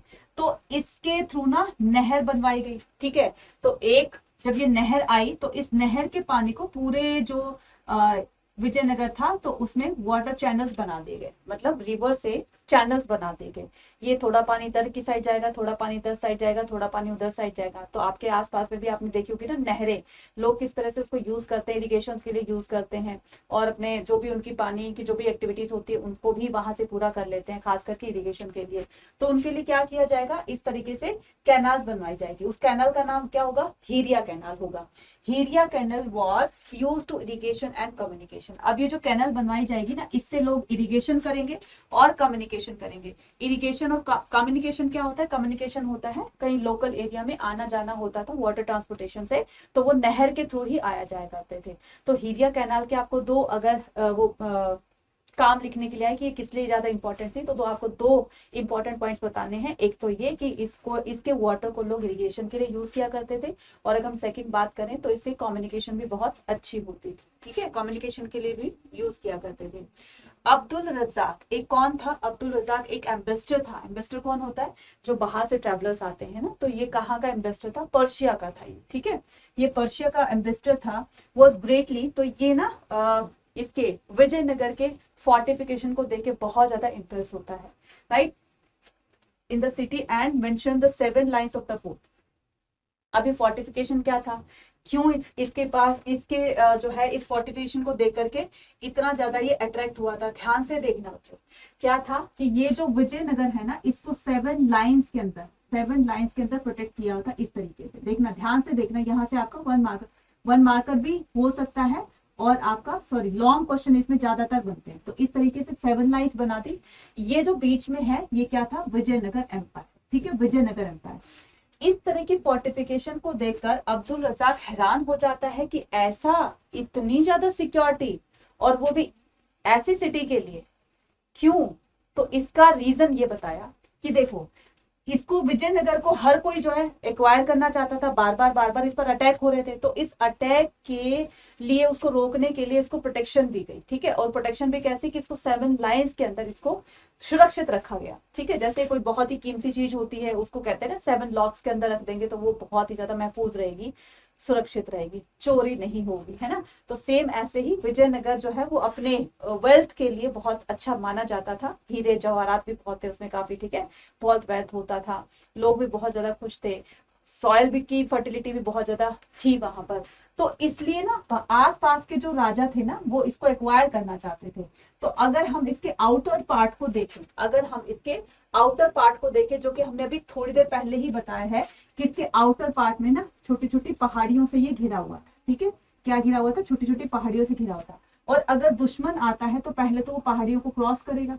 ठीक है, पहाड़ियों को क्रॉस मान लो कर लिया, करने के बाद फिर वो फर्स्ट लाइन में आता है। ठीक है, फर्स्ट लाइन में देखता है कि पूरा का पूरा जो है वो एग्रीकल्चर की जाती है पहली लाइन में। तो ठीक है, तो इस फर्स्ट लाइन में एग्रीकल्चर किया जाता है। सेकंड लाइन में जब इसको क्रॉस करते हैं तो देखते हैं कि मान लो अगर उसने फर्स्ट लाइन भी क्रॉस कर ली, फिर वो सेकंड लाइन में आता है, तो सेकंड लाइन में उन्होंने देखा कि ऑर्चार्ड थे, गार्डन्स वगैरह थे। ठीक है, हो गया। जब वो थर्ड लाइन में आएंगे तो इसको भी क्रॉस कर लिया तो वो थर्ड लाइन में आएंगे, तो थर्ड लाइन में वहां पर देखेंगे गैरिसन टाउन्स बने होते हैं। गैरिसन टाउन क्या होता है, सेना की छोटी छोटी टुकड़ियां जो है वहां पर तैनात रहती हैं। ठीक है, चलो उसको भी क्रॉस कर लिया। उसको क्रॉस करने के बाद फिर फिफ्थ में आएंगे तो वहां पर बाग बगीचे वगैरह ऐसे जो है वो होंगे। फिर उसके बाद सिक्स लाइन में आएंगे तो मार्केट होगी, लोगों के रेजिडेंशियल एरियाज होंगे वहां पर। ठीक है, टेम्पल्स बने होंगे। इस तरीके से ना उसको 7 लाइन्स के अंदर, कि अगर मान लो दुश्मन किसी तरह से एंटर भी करता है तो वो इस तरह से लाइन को क्रॉस करता करता उसकी आधा मतलब 90% पावर तो वैसे ही खत्म हो जानी है, एनर्जी खत्म हो जानी है। अब उसके पास बची 10% एनर्जी, तो वो तो जाकर के वहां तक जाएगा तो वो वैसे ही खाली हो जाएगी। और जब विजयनगर के अंदर मान लो घुस भी गया, एक बार वहां पर एंटर भी कर गया, तो लोग उसको थोड़ी ना छोड़ेंगे।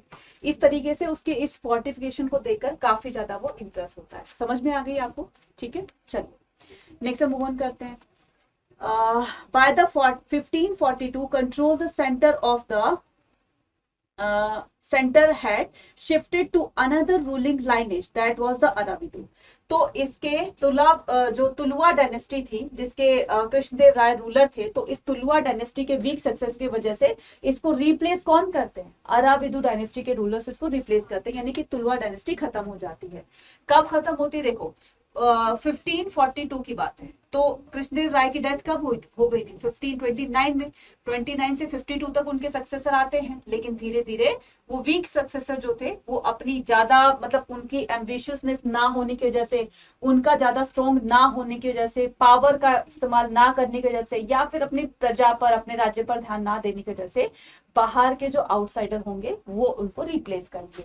तो centre had shifted to another ruling lineage. तो अब इसको दूसरी जो लाइनेज होगी, यानी कि जो दूसरी डायनेस्टी होगी जिसका नाम है अराविदु, ठीक है, अब उसके ऊपर उसको रिप्लेस करेगी, which remained in the power till end the 17th century. और ये 17th सेंचुरी तक अराविदु डायनेस्टी जो है वो रूल करने लगेगी। और 1565 की अगर हम बात करें, 1565 में रामा राय कौन था? The chief minister of Vijayanagara. तो विजयनगर का चीफ मिनिस्टर था ये। Led the army into battle of the Rakshasi Tangadi युद्ध कहा जाता है, या फिर इसको बैटल ऑफ तालीकोटा भी कहा जाता है। Where his forces were routed out the combined army, जो कि जो है वो बीजापुर, ठीक है, बीजापुर, अहमदनगर और गोलकुंडा की तीनों की आर्मी मिल करके इस रामा राय की आर्मी को जड़ से उखाड़ फेंकती है। रूटेड आउट का मतलब होता है जड़ से उखाड़ फेंकना, या फिर उसको बुरी तरीके से परास्त कर देना, बुरी तरीके से हरा देना। देखो हुआ क्या था, रायचूर के दोआब को 1512 में कृष्णदेव राय ने एक्वायर किया था, मतलब उनके कब्जे में आ गया था। तो इस रायचूर दोआब को पाने के लिए अलग अलग बार बार राजा इस पर अटैक कर रहे थे। ठीक है, अटैक करने के बाद तो जब तक तो वो कृष्णदेव राय रहा तो तब तक तो किसी की हिम्मत नहीं हुई, लेकिन बार बार जो वीक सक्सेस की वजह से इस पर अटैक होते रहे विजयनगर एम्पायर पर। ठीक है, और फिर एक बार ऐसा आएगा कि इस रायचूर दोआब को बचाने के लिए रामा राय उनके अंदर ना एक कॉन्स्पिरेसी क्रिएट कर देता है। कॉन्स्पिरेसी का मतलब होता है षड्यंत्र। ठीक है, एक षड्यंत्र रचता है, एक षड्यंत्र बनाता है। उस षड्यंत्र में बीजापुर, गोलकुंडा और अहमदनगर तीनों के राजाओं को ना आपस में एक दूसरे के खिलाफ जो है वो भड़का देता है। उसने उससे ये कहा, उसने उससे ये कहा, कुछ भी ऐसी बात कही थी। तो उसके चलते क्या होता है कि तीनों जो है वो एक दूसरे के राइवल बन जाते हैं। लेकिन इस बात का पता उनको जल्दी ही चल गया कि यार हमारे बीच में जो मिसअंडरस्टैंडिंग क्रिएट करने वाला कोई और ही है, ऐसा तो कुछ हमारे बीच में हुआ ही नहीं है। जब ये उनकी बात क्लियर हो जाती है तो वो सारा का सारा पॉइंट ऑफ व्यू किसको करते हैं? पॉइंट करते हैं किसको? रामा राय को, कि यार ये कहीं ना उसी की सारी ये कॉन्स्पिरेसी क्रिएट हुई है कि जिसकी वजह से हम तीनों के अंदर मिसअंडरस्टैंडिंग क्रिएट कर दी गई है। तो जल्दी इस बात का पता चल जाता है और वो रामा राय के खिलाफ ओपन चैलेंज देते हैं कि जो है वो हम एक बैटल करते हैं और इस बैटल में जो जीत गया उसका रायचूर दोआब हो जाएगा। ठीक है, तो रामा राय कहाँ था? रामा राय ने सोचा कि मैं जीत जाऊंगा, मेरी तो आर्मी बड़ी स्ट्रांग है। चैलेंज एक्सेप्ट कर लिया, और चैलेंज एक्सेप्ट किया तो इधर रामा राय की आर्मी एक तरफ और इधर 3 राजाओं की आर्मी, बीजापुर, गोलकुंडा और अहमदनगर की आर्मी, दोनों में जब फाइट होती है तो रामा राय की आर्मी हार जाती है। रामा राय को पूरी तरीके से डिफीट कर दिया जाता है और ये तीनों जीत जाते हैं। अब अगर क्वेश्चन आता है कि बीजापुर, गोलकुंडा और ये अहमदनगर कहाँ पर है, तो ध्यान से देखना ये क्या है। ये आप ये सोचो, ये पूरा का पूरा विजयनगर है। ठीक है, और इसके साथ में ये है आपका बीजापुर। ठीक है, ये विजयनगर एम्पायर है, तो विजयनगर के एम्पायर के साथ में मैंने कहा था ना नेबरिंग स्टेट भी थे, तो ये बीजापुर है, ये अहमदनगर है और ये गोलकुंडा है।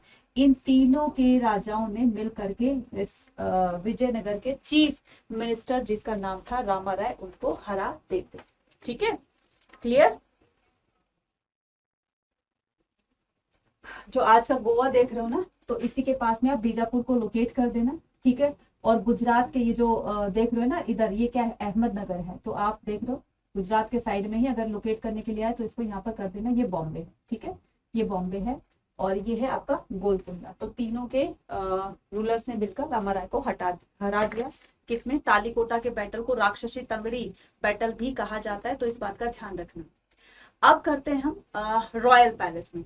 तो रॉयल पैलेस में हम बात करेंगे किसकी, महानवमी डिब्बा की। तो पहले हम बात करते हैं ये रॉयल सेंटर क्या होता है। ठीक है, रॉयल सेंटर क्या होता है, देखो एक एरिया वो होता है राज्य के अंदर जहां पर राजा के मिनिस्टर्स, राजा का पैलेस और मतलब रिच फैमिली रहती है। ठीक है, तो यहाँ पर मैं कर देती हूँ रिच फैमिलीज। ठीक है, रिच फैमिली जहाँ जो थोड़े से पैसे वाले थे ना, तो उनका एक अलग एरिया बना दिया गया था जिसमें राजा के नॉबल्स होते हैं, किंग्स भी था, किंग्स के नॉबल्स भी थे, उनके रिश्तेदार, उनके मिनिस्टर्स वगैरह सब थे। तो जिनके पास पैसा था तो उनका एक अलग एरिया बना दिया गया। जैसे आप दिल्ली में जाकर देखोगे ना, तो एक जो है पूरा का पूरा एक डिफेंस एरिया होता है जहाँ पर जो है हमारे गवर्नमेंट, बड़े बड़े गवर्नमेंट ऑफिसर्स रहते हैं। ठीक है, उनका रेजिडेंशियल एरिया होता है वो। तो ऐसे ही ये क्या था, ये रॉयल सेंटर था। इस रॉयल सेंटर के अंदर, ठीक है, ये क्या था, रॉयल सेंटर था। इस रॉयल सेंटर के अंदर ना काफी सारे जो राजा के मिनिस्टर्स वगैरह थे वो रहा करते थे, मैंने जैसे अभी बताया। तो इसमें जो है बहुत बड़ी बड़ी और ब्यूटीफुल बिल्डिंग्स वगैरह बनी हुई थी। ठीक है, तो the royal centre was located the south west part of the settlement. South west part किसको बोलते हैं, इसके जो विजयनगर है तो इसके साउथ वेस्ट, तो ये आपका विजयनगर है ना, इसके साउथ वेस्ट पार्ट में, इसके साउथ वेस्ट पार्ट में ये क्या था, रॉयल सेंटर था। ठीक है, रॉयल सेंटर था। तो इस रॉयल सेंटर के अंदर क्या था, टोटल जो है वो 60 टेम्पल्स बने हुए थे। 60 टेम्पल्स के अलावा 30 बिल्डिंग जो थी, 60 टेम्पल्स बने हुए थे इस रॉयल सेंटर के अंदर में, 60 टेम्पल्स बने हुए थे। ठीक है, इसके अलावा 30 बिल्डिंग्स ऐसी थी जो कि बहुत ज्यादा ब्यूटीफुल बनी हुई थी। बिल्डिंग्स मान सकते हो उनको, आप पैलेसेस बोल सकते हो। तो 30 buildings complexes were identify as the palaces. तो इनमें से 30 बिल्डिंग्स को एक पैलेसेस की तरह बताया गया, मतलब उनको महल बताया गया है कि 30 महल थे उसके अंदर। द किंग पैलेस वाज, तो इनमें से सबसे बड़ा जो पैलेस था, 30 पैलेसेस में से सबसे बड़ा जो पैलेस था वो किसका था, किंग्स पैलेस, यानी कि राजा का पैलेस था वो। ठीक है, तो क्या था, राजा का पैलेस था। तो राजा का पैलेस इतना बड़ा था, इतना बड़ा था कि उसको, उसमें ना दो बड़े बड़े वो बनाए गए, प्लेटफॉर्म्स बनाए गए। तो एक का नाम होता है इसमें महानव्य डिब्बा और दूसरे का नाम होता है ऑडियंस हॉल। तो ऑडियंस हॉल और महानव्य डिब्बा, ऑडियंस हॉल किसको कहा जाता है, तो आप ये देखिए कि ये जो किंग्स पैलेस है, ठीक है, ये जो किंग पैलेस है, तो इसमें दो बड़े बड़े प्लेटफॉर्म बना दिए गए। तो दो बड़े बड़े प्लेटफॉर्म, एक तो ऑडियंस हॉल था और दूसरा कौन सा था, महानवमी डिब्बा। ठीक है, महानवमी डिब्बा। इस महानवमी डिब्बा की बात मैं आगे बताऊंगी आपको। तो पहले हम ऑडियंस हॉल को क्लियर करते हैं। ऑडियंस हॉल वो था जहां पर राजा अपने मिनिस्टर्स के साथ में बैठकर मीटिंग किया करता था, आगे का प्लान क्या होना चाहिए, किस तरह से हम अपने राज्य को और ज्यादा डेवलप कर सकते हैं, कहाँ से हमारी इनकम और आ सकती है। तो कुछ इस तरह के जो इंपॉर्टेंट जो मुद्दे होते थे, ठीक है, जो एजेंडाज होते थे वहां पर डिस्कस किया करते थे। तो ये तो हो गया ऑडियंस हॉल। दूसरा होता है महानवमी डिब्बा। ये महानवमी डिब्बा पर हर बार क्वेश्चन आता है, तो महानवमी डिब्बा को ध्यान से देख लो। ये क्या था, ये महानवमी डिब्बा था, देख रहे हो ना, इतना ऊपर बना हुआ था, सरफेस एरिया से ये इतना ऊपर बना हुआ था। ठीक है, और इस ऊपर में क्या होता था कि राजा यहाँ बैठता था, राजा की फैमिली बैठती थी, उनके नॉबल्स वगैरह बैठते थे। तो अच्छा इसको डेकोरेट किया जाता था, अच्छा सजाया जाता था इसको डेकोरेट करके। और जो नीचे जो सरफेस एरिया है तो वहां पर कुश्ती, गाना बजाना, रेस, एंटरटेनमेंट के काफी सारे मतलब जो है एक्टिविटीज हुआ करती थी। तो इस महानवमी डिब्बा का जो पहले बात है कि इसका लिटिल मीनिंग क्या होता है। जैसे अपने यहाँ हिंदुओं में क्या होता है कि नवरात्रे, ठीक है, नवरात्रे जैसे 9 दिन का फेस्टिवल होता है। तो ये जो महानवमी डिब्बा है ये भी क्या होता था, ये 9 डेज का फेस्टिवल होता था। ठीक है, महानवमी डिब्बा जैसे हमारे यहाँ 9 डेज, ठीक है, 9 डेज फेस्टिवल, ठीक है, 9 डेज का जो फेस्टिवल होता है वैसे ही महानवमी डिब्बा, नवमी का मतलब क्या होता है, 9 होता है, महा का मतलब ग्रैंड सेलिब्रेशन होता है। जैसे हमारे यहाँ 9 डे तक नवरात्रे चलते रहते हैं, फिर 10th डे को दशहरा सेलिब्रेट किया जाता है, और इस तरीके से 10 डेज का पूरा ये जो सेलिब्रेशन होता है वो वाकई में बहुत ही अपनी इम्पोर्टेंस रखता है। लोग बहुत इसमें जो है आगे बढ़ चढ़कर एक्टिविटीज में पार्टिसिपेट किया करते हैं। ठीक है, आपने तो नहीं किया कभी गरबा वरबा खेला है कभी, या आपके आसपास में लोकेलिटी में कुछ ऐसी एक्टिविटीज होती है जिसमें आपने पार्टिसिपेट किया नवरात्रों वाली एक्टिविटीज में? वैसे तो गरबा ही होता है। ठीक है, बताना कमेंट सेक्शन में लिखकर, राइट। तो क्या होता है कि 9 डेज फेस्टिवल्स होता है ये महानवमी डिब्बा, और इस महानवमी डिब्बा के में ना ऐसा प्लेटफॉर्म बनाया जाता है। ठीक है, एक सरफेस एरिया से इतना ऊंचा प्लेटफॉर्म बनाया जाता है, और इस प्लेटफॉर्म की जो हाइट बताई गई है वो बताई गई 11,000 स्क्वायर फीट। ठीक है, 11,000 स्क्वायर फीट बताया गया है सरफेस एरिया से, to a height of 40 feet. Different ceremonies like the worship, इस यहाँ पर ना काफी सारी एक्टिविटीज परफॉर्म की जाती थी ऊपर, जहां पर राजा वगैरह बैठते थे। तो ऊपर की अगर हम बात करें कि तो सारी एक्टिविटी राजा वहां से बैठकर किया करता था। ठीक है, उसके अलावा यहाँ पर ना पंपा देवी की बड़ी सी मूर्ति बना करके वहां पर रख करके पूजा पाठ पहले किया करते थे, फिर जाकर वो सारी एक्टिविटीज किया करते थे। जैसे हम नवरात्रों में पहले हम माता रानी की पूजा करते हैं, उनकी आरती वारती करने के बाद फिर हम दूसरे काम करते हैं, दूसरी एक्टिविटीज करते हैं। सेम ऐसे ही पहले भगवान का नाम लेते थे, उनकी पूजा पाठ करते थे, फिर दूसरे एक्टिविटीज को परफॉर्म किया करते थे। Different ceremonies like the worship of the image, Pampa Devi की इमेज को वर्शिप किया जाता था, worship of the state horse and the sacrifice of the buffalo, और फिर क्या किया जाता था, बड़ा सा हवन यज्ञ कराया जाता था सबके बीच में। ठीक है, और फिर बाद में बफेलो और दूसरे एनिमल्स की उसमें बलि दी जाती थी। Some beautiful temple in the royal centre are, तो इसके अलावा कुछ बहुत ही ब्यूटीफुल टेम्पल्स बने हुए थे। ठीक है, जिसमें बताया गया एक लोटस महल और दूसरा हजार राम टेम्पल बताया गया है। ये जो हजार राम टेम्पल है ना, ये राजा अपने पर्सनल यूज के लिए इनको यूज किया करता था। तो ये राजा के, ठीक है, ये राजा का अपना पर्सनल टेम्पल हुआ करता था, जहां पर वो अपनी फैमिली के साथ में पूजा पाठ किया करता था। ठीक है, हजार राम टेम्पल, क्लियर। चलिए, royal centre building, temple building in this region, तो temple building in this region had a long history. तो इसमें जितने टेम्पल बने हुए हैं ना, सभी की अपनी एक लॉन्ग हिस्ट्री है। सो पालवास, चालुक्यास, होलसार, Cholas are the ruler, all the rulers encourage the temples building. ये सभी जितने भी बड़े बड़े राजा हुए ना, चोला राजा हुए, पांड्यास हुए, चेरास हुए, ठीक है, और दूसरा क्या हुआ, होयसाल हुए। होयसाल राजा कहाँ के थे, ये कर्नाटका। ठीक है, कहाँ के थे ये, कर्नाटक के। ठीक है, यहाँ पर मैं लिख देती हूँ कर्नाटका, राइट।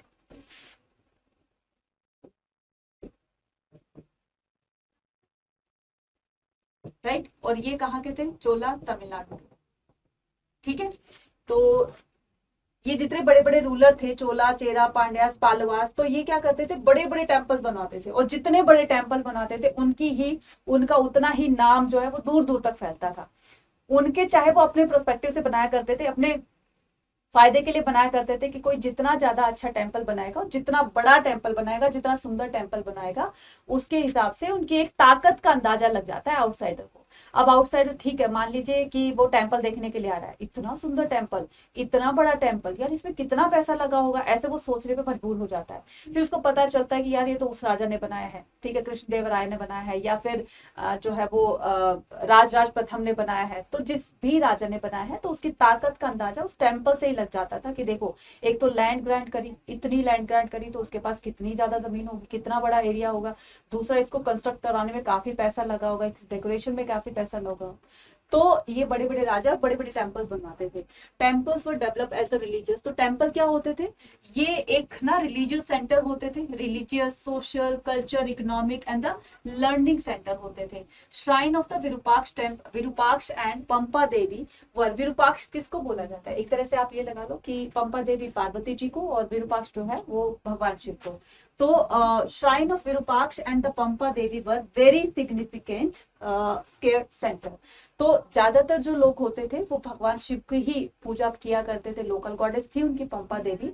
और जो विरूपाक्ष टेम्पल है, ये वहां का फेमस टेम्पल है, लोग इसमें जाकर के पूजा पाठ किया करते थे, तो उनकी श्रद्धा थी इनके अंदर। माना जाता है कि विरूपाक्ष भगवान ने ना जो है वो सबसे पहले डायनेस्टी जो रूल करती थी कौन सी, संगम डायनेस्टी, हरिहरबुका। तो वहां पर किसी को बोला कि तुम्हें इस तरीके से एक नगर का निर्माण करना है, एक ऐसा एम्पायर, एक ऐसी सिटी बनानी है, और उन्हीं की ही आशीर्वाद से या उनके कहने पर ही इस विजयनगर को बनाया गया है। तो ऐसी लोगों की मान्यता है। ठीक है, तो the Vijayanagara king claim to the rule on the behalf of the, देखो ये यही चीज बताई गई ना कि विजयनगर के जो किंग थे वो क्लेम यानी कि कहा करते थे कि वो जो रूल कर रहे हैं ना वो गॉड विरूपाक्ष के बिहाफ पर रूल कर रहे हैं, यानी कि वो उनको रूल करने के लिए बोल रहे हैं, उनकी तरफ से हम रूल कर रहे हैं। ठीक है, वो उनका जैसा ऑर्डर होता है वैसा ही हम तुम्हें ऑर्डर देते हैं, और आप ये समझो कि एक तरह से विरूपाक्ष भगवान ने तुम्हें ये ऑर्डर दिया है जो कि आप डिसोबे नहीं कर सकते। ठीक है, they also indicate their close link by using the title Hindu Suratana. ठीक है, तो they also indicate their close link, तो वो ये भी close link बताया करते थे by using the Hindu सुरात्रना। Hindu सुरात्रना का मतलब होता है हिंदू सुल्तान से। ठीक है, इसको अरेबिक टर्म में सुल्तान कहा जाता है, सुरात्रा को तो सुल्तान कहा जाता है, इसका मतलब होता है हिंदू सुल्तान। वो ये भी क्लेम करते थे कि हमारे राज्य में चाहे कोई भी है, हिंदू भी है, मुस्लिम भी रह रहे हैं, तो एक तरह से हमें भगवान विरूपाक्ष ने भेजा है, तो वो हिंदू भी उसको फॉलो करेंगे और मुस्लिम भी फॉलो करेंगे। तो in the terms of the temple architecture, तो अगर हम बात करें किसकी, टेम्पल के आर्किटेक्चर्स की, कि टेम्पल किस तरीके से बनाए होते थे, रायाज, गोपुरम और द रोल। अब ये रायाज क्या होते हैं बच्चे, रायाज होते हैं जो राजा होते थे ना विजयनगर के, वो अपने आप को राय कहकर बुलाते थे। जैसे मैंने भी बताया कृष्णदेव राय, तो ये राय जो है ना ये उनकी टाइटल है। जैसे हमारे हिंदुओं में बोले जाते हैं ना महाराजा धीराज, चक्रवर्ती सम्राट, ठीक है, तो विक्रमादित्य, ये टाइटल्स जो होती थी ना वो राजा, बादशाह, इस तरीके से। ठीक है, बादशाह, अकबर, या किस तरीके से जो टाइटल होती है, तो ऐसे ही विजयनगर के जो रूलर होते थे वो अपने आप को रायास कहते थे, राय कहते थे। ठीक है, gopuram and the royal gateway and the mandapa और the pavilions were developed by the ruler of Vijayanagara. तो गेटवेज बनाते थे जिसको गोपुरम कहा जाता था, ठीक है, मतलब टेम्पल के गेट। ठीक है, और इसके बाद में मंडप वगैरह बनाते थे जो कि टेम्पल का एक हिस्सा हुआ करते थे। अब ये टेम्पल का स्ट्रक्चर्स देखना, ध्यान से देखना, मैं आपको बनाकर बताती हूँ, सारी चीजें अभी आपको क्लियर हो जाएंगी। जैसे क्या करते थे राजा लोग। ठीक है, तो अभी मैं आपको टेम्पल लेकर चलती हूँ। ठीक है, तो क्या करेंगे, हम टेम्पल चलते हैं।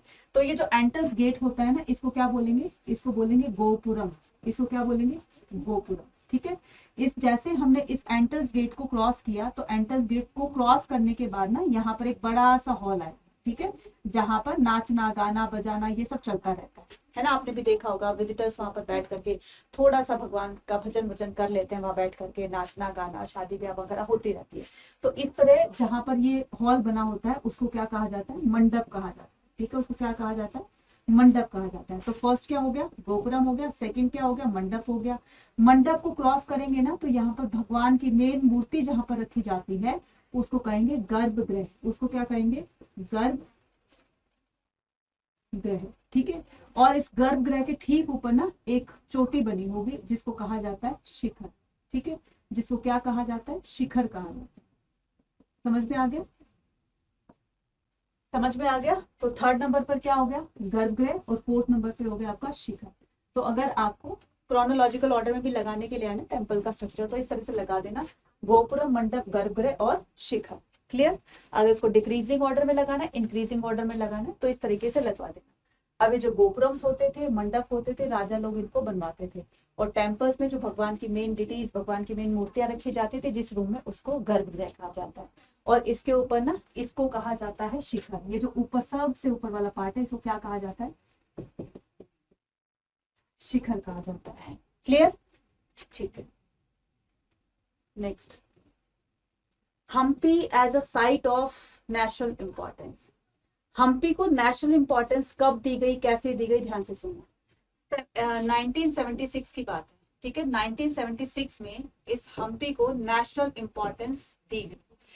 Hampi was recognised as a site of the national importance. तो हम्पी को हमारे देश की धरोहर कब माना गया या ये हमारे देश की धरोहर है, तो सारी बिल्डिंग्स को नहीं, बहुत ही सिलेक्टेड ऐसे मॉन्यूमेंट्स होते हैं, बिल्डिंग्स होती है जिनको जो है वो नेशनल इंपॉर्टेंस दी जाती है। तो हम्पी को कब नेशनल इंपॉर्टेंस दी गई? 1976 में, ठीक है। और अगर बात आती है कि हम्पी को वर्ल्ड हेरिटेज में कब मेंशन किया गया, तो वो इसके ठीक 10 ईयर्स बाद, यानी कि 1986 में, ठीक है। 1986 में नेशनल वर्ल्ड हेरिटेज में इसको मेंशन किया गया। Over the nearly 20 year dozen of the scholars, तो करीब करीब हम बात करते हैं कि ओवर नियर द 20 ईयर्स, तो 20 साल के बीच की बात करते हैं, ठीक है। तो हम ना सिर्फ हमारे इंडियन हिस्ट्री, वो इंडियन ये जो होते हैं आपके हिस्टोरियंस होते हैं, या फिर आपके जो बाहर के आउटसाइडर्स जो होते हैं ना, तो वो ना सिर्फ इस हम्पी में इंटरेस्ट लेते थे, बल्कि ज्यादा से ज्यादा इंफॉर्मेशन, कौन ज्यादा इंफॉर्मेशन इसकी कलेक्ट करेगा, तो बस उनके अंदर ना कंपटीशन सा लग गया। तो इंडियन हिस्टोरियंस में भी, और जो बाहर के हिस्टोरियन थे, आर्कियोलॉजिस्ट थे, तो ना सिर्फ इंडियन हिस्टोरियंस या फिर आर्कियोलॉजिस्ट, बल्कि बाहर के लोगों का भी इंटरेस्ट इस हम्पी के प्रति डे बाय डे जो है वो इंक्रीज होता गया। तो over the nearly 20 years dozen of the scholars from all over the world work to reconstruct the history of Vijayanagara. तो सभी लोग इस विजयनगर की हिस्ट्री को रिकंस्ट्रक्ट करने में लगे कि कौन देखते हैं, कौन ज्यादा इसकी इंफॉर्मेशन कलेक्ट करता है। So early 1980s detail survey using a variety of the recording techniques was done by the archaeology.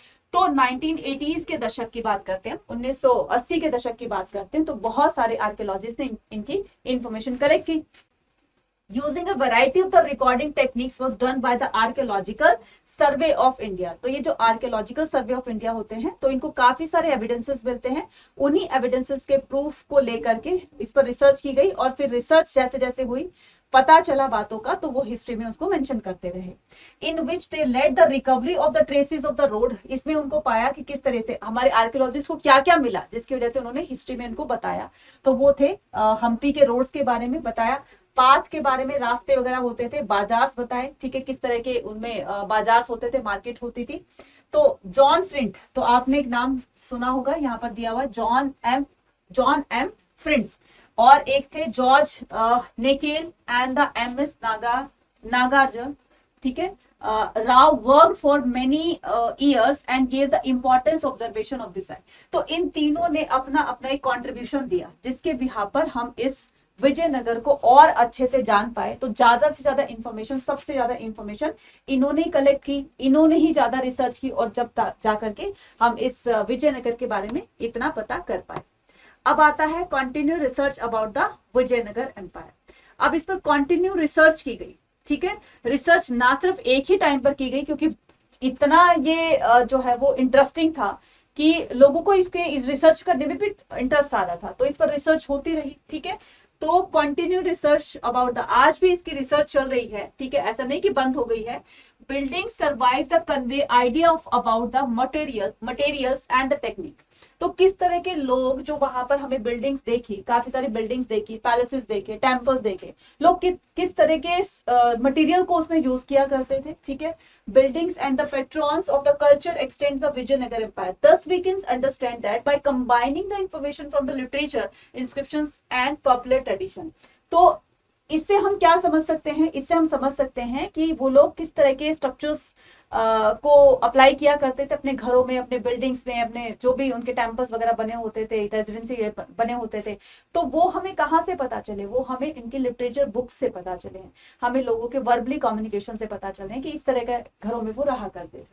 तो but the investigation of the architecture features, लेकिन यहाँ पर एक बात जो है वो घूमती रहती है या कंफ्यूज होते रहते हैं कि investigation of the architecture features do not tell us about the palaces where the ordinary. ठीक है, हमें पैलेस, बड़ी बड़ी बिल्डिंग्स के हमें प्रूफ मिल गए, लेकिन इस बात का कोई भी प्रूफ नहीं मिला कि ऑर्डनरी पीपल कहाँ रहा करते थे, कैसे घरों में रहा करते थे। ये पता है कि विजयनगर में रहते थे, लेकिन उनके घरों का कोई भी हमें प्रमाण नहीं मिला, कोई भी हमें प्रूफ नहीं मिला हमारे आर्कियोलॉजिस्ट को।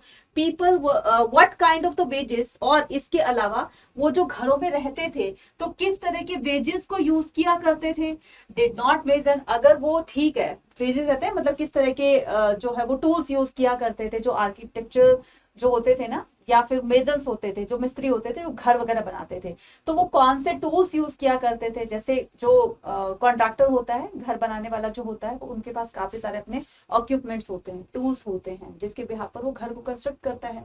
तो ऐसे ही what kind of pages did that, तो किस तरह के टूल्स मेजर्स यूज किया करता था। स्टोन कटर क्या होता था उनके पास में, स्ट्रक्चर्स गेट, तो किस तरह के वो जो स्ट्रक्चर्स होते थे, देखो इतने बड़े बड़े टेम्पल बनाए गए, इतने बड़े बड़े वो पैलेसेस बनाए गए, ठीक है। अगर हम बात करें कि इसकी टेम्पल्स की, तो टेम्पल का सब बहुत बड़े बड़े होते थे, तो जो सामान होता था वो उनको नीचे से ऊपर तक कैसे ले जाया जाता था। आज के टाइम में तो क्या होता है कि क्रेन्स वगैरह होती है, तो नीचे से क्रेन्स में अपना सामान भरा और उसके ऊपर तक पहुंचा दिया, चाहे वो कितनी ही बड़ी बिल्डिंग बन रही है। तो उस हिसाब से आज की टेक्नोलॉजी तो बहुत ईजी है, लेकिन पहले तो टेक्नोलॉजी भी नहीं थी ना इतनी, तो ऊपर सामान तक, ऊपर सामान को कैसे पहुंचाया जाता था। तो आज भी ये जो है वो जो है वो एक तरह से सस्पेंस बना हुआ है। स्टोन कटर, कौन सा स्टोन कटर यूज करते थे जिसके बिहार पर उन्होंने इतनी सुंदर सुंदर मूर्तियां बनाई, इतनी सुंदर सुंदर वो आर्ट वगैरह की अपने टेम्पल्स में। How was the building material, transport and so many other questions. तो इस तरह के काफी सारे क्वेश्चंस जो है वो लोगों के दिमाग में आते हैं कि ऐसा क्या वो यूज करते थे जिससे इतने बड़े बड़े टेम्पल्स और बिल्डिंग्स बने होते थे। Continue researching using the source that available. The architecture examples might provide the other further clues about the Vijayanagar. हो सकता है इस पर देखो आज भी रिसर्च जारी है, तो हो सकता है जल्दी ही हमें कोई प्रूफ मिल जाए और फिर हमें पता लग जाए कि वो किस तरह के टूल्स को यूज किया करते थे, राइट। तो ये था हमारा आज का टॉपिक। आई होप आपको सारी चीजें बहुत अच्छे से समझ में आ गई होंगी, ठीक है। और समझ में आ गई हो कमेंट सेक्शन में लिखकर बताइए कि आज की वीडियो आपको कैसी लगी, ठीक है। और चैनल पर अगर आप नए हो तो चैनल को सब्सक्राइब कीजिएगा और ज्यादा से ज्यादा इसको अपने फ्रेंड्स के साथ में शेयर कीजिएगा और लाइक कीजिएगा। मिलते हैं अपनी नेक्स्ट वीडियो में, till then take care, bye bye.